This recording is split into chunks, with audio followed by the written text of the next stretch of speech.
অনেকেই বলো যে মেকআপ করার পরও কিন্তু তোমাদের গ্লো আসে না। আমি তোমাদেরকে দেখাচ্ছি, দেখো এটা একদম ওর নর্মাল ফেস। তো আমি এখানে ইউজ করছি অ্যাফ্রেলেজার ম্যাজিক গ্লো। এটাকে দুভাবে ইউজ করতে পারো। ফার্স্ট, এটাকে আমরা as a highlighter, liquid highlighter হিসেবেও ব্যবহার করতে পারি। আবার যদি কোনো ফাউন্ডেশনকে রেডিয়েন্ট করতে চাই, তো সেক্ষেত্রে আমরা ফাউন্ডেশনের সাথেও মিশিয়ে ইউজ করতে পারি।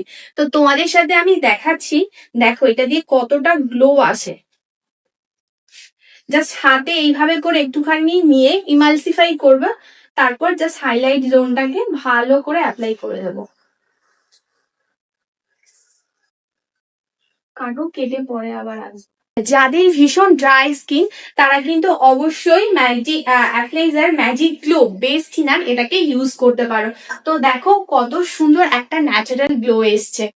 তোমার স্কিন প্রিপারেশনটা যদি একদম প্রপার হয় তাহলেই কিন্তু তোমার মেকআপের গ্লো অটোমেটিক বেরিয়ে আসবে।